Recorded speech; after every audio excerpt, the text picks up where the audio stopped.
UnitedHealth Group is a massive healthcare company. They say that they have two distinct yet complementary businesses. UnitedHealth Care is recognized as the largest health insurance provider in the United States, while their other business, Optum, consists of all these other services throughout the industry. Altogether, it is considered the #1 healthcare company in the world, and as you might expect with such a large company in a highly criticized industry like this, it has received a lot of hatred over the years. In 2006, CEO and Chairman William McGuire resigned from the company in connection to a scandal where he allegedly backdated stock options. He had been in charge of the company for the past 15 years and was sort of the mastermind behind their big expansion plan. Over that time, their revenue increased from under $1 billion when he took over to over $71 billion the year that he resigned. He was already somewhat criticized for his abnormally high compensation, having accumulated more than $1.7 billion in unexercised stock options, and here the accusation was that he manipulated the date that he was granted those options, fraudulently increasing their value. In the end, he had to forfeit a significant amount of them, he was fined $7 million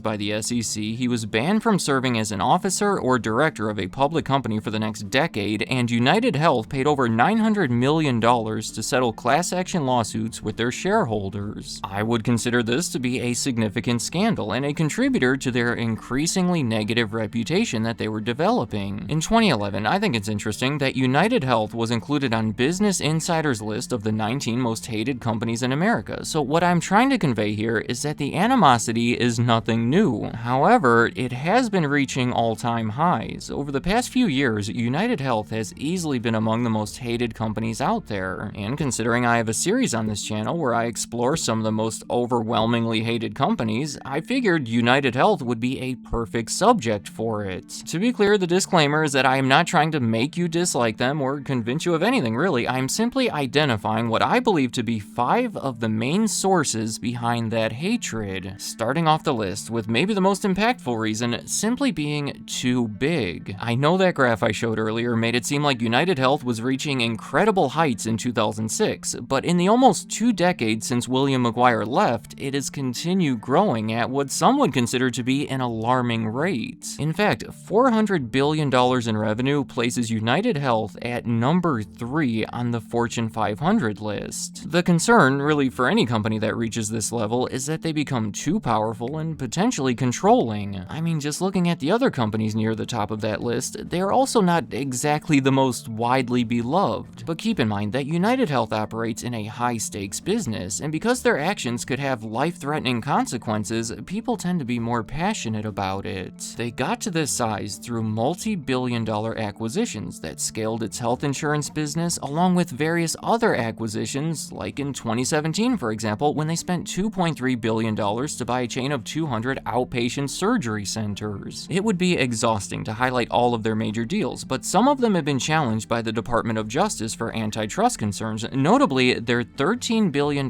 deal to acquire the medical payment processing company Change Healthcare. That did end up happening, but then in 2024, they were the target of a major cyber attack that compromised the information of over 190 million people. Some of it was really private stuff, like patient diagnosis and treatment, considering they manage 1/3 of all US patient records. It was the largest healthcare data breach in the country's history and made people feel uneasy, not only for the direct obvious reasons, but just realizing the fact that one company is so large that it is even possible to have a breach of this scale. Next up on my list is claim denials. Anyone who has had an issue with getting their insurance company to pay for their medical care can tell you that it is a frustrating experience. In 2025, it's a little tricky, but there was a report released by the nonprofit group KFF that said UnitedHealthcare denied 33% of in-network claims from Affordable Care Act plans, which was higher than any other provider. That is the figure that has been going around ever since, but UnitedHealthcare maintains it is not reflective of their overall overall denial rate, since it only represents a small part of their business. Currently, it's on their website, they claim that only 2% of all claims are denied for eligible members when submitted in a timely manner with complete information and after duplicate claims are removed. Please feel free to share your experience with UnitedHealthcare and how it is compared to your experience with other insurers. Somewhat related to this, in 2005, UnitedHealth acquired Pacificare for $8.1 billion, and I guess due to issues integrating the two companies, the state of California alleged there were more than 130,000 violations over a one-year span that included wrongful denials of claims and incorrect payments, leading to a $3.5 million fine. And then in 2009, there was seemingly an issue with a database that they used to determine payment amounts for patients that received out-of-network services. Allegedly, they were not being reimbursed enough for the past 15 years, so it led to an arrangement with the state of New York where UnitedHealth agreed to pay $50 million to help create a new database, in addition to a $350 million settlement from a class action lawsuit led by the American Medical Association, all of which without admitting any wrongdoing. So at the very least, there's been a lot of uncertainty surrounding the approval and payment amount of their claims. Another reason behind the hatred of UnitedHealth involves Medicare Advantage, a subject that can quickly get complicated. So to keep it simple, it is a medical plan offered by private insurers like UnitedHealthcare for people that are 65 or older. For the 7.8 million people that are enrolled, UnitedHealthcare receives reimbursements from the government, where UnitedHealthcare receives more money from the government if the individual in their program has a potentially expensive medical condition. So you can see the motivation for them to maybe exaggerate the severity of these conditions, which would essentially be scamming the American taxpayers. In 2011, there was a whistleblower from the company who alleged that his performance while working there was evaluated based on risk adjustment targets. And as of 2025, the Department of Justice has been conducting civil and criminal investigations, which, by the way, was revealed just days after their CEO, Andrew Whitty, resigned following a massive drop in their stock price. And then that was followed by reports saying that they were secretly paying nursing homes to reduce hospital transfers of elderly people enrolled in their Medicare Advantage plans so they could save money on treatment costs. So I'm sure I don't have to tell you that these have been tough times over at UnitedHealth. Going back to the list, the company has also received a lot of backlash from drug markups. If you can believe it, UnitedHealth is also the owner of Optum Rx, one of the country's largest pharmacy benefit managers. PBMs are commonly described as the middlemen connecting insurers, drug makers, and pharmacies. That 2005 acquisition of Pacificare was technically their entry back into the business after exiting it over a decade earlier, and from that point, they have built it up into one of the biggest. Most significantly, they acquired Catamaran in 2015 for almost $13 billion, and today, Optum Rx is one of the big three PBMs that administer an estimated 80% of all prescriptions in the United States. All of these three companies are in a position that gives them a lot of influence over drug prices, which can be potentially dangerous. In early 2025, the FTC released a report that said between 2017 and 2022, these big three PBMs generated more than $7.3 billion in revenue from dispensing drugs above their estimated acquisition cost. Some of these drugs were used to treat serious medical conditions, including heart disease, HIV, and cancer. It is a complex issue, but the criticism is that they are making billions of dollars by selling necessary life-saving drugs at significant markups, making them more difficult to obtain in favor of profits. In fact, most of this video can be summarized by saying that the perception of UnitedHealth is that they care more about making money than they do about helping people. Many people simply see them as a greedy corporation rather than a thoughtful healthcare company. My final reason on the list sort of ties everything together, and that is a general aggravation toward the US healthcare system. There have been endless debates about the best way to fix it, but most people agree that the system has issues, right? I could easily spend the rest of the video on it, but the most common criticisms are that it is expensive, confusing, the networks have restrictions, claims get denied. Simply put, people are upset with the healthcare system, they need a place to direct their anger, and considering UnitedHealth is the largest company operating within that system, vertically integrated, and arguably even helped shape it into what it is,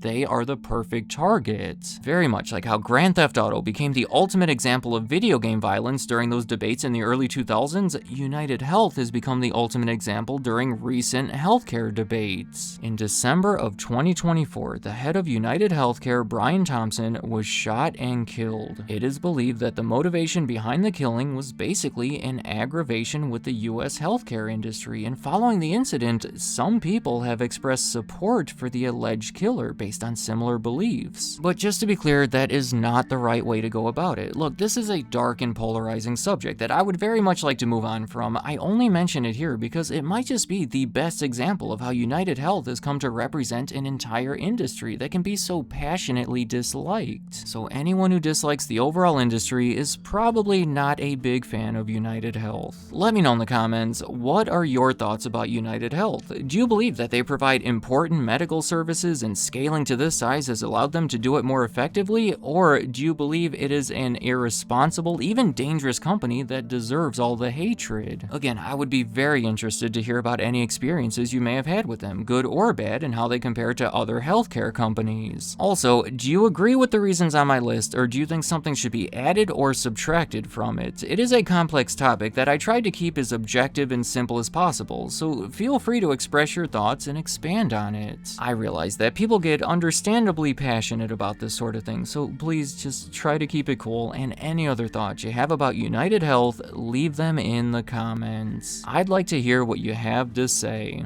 Thank you for watching.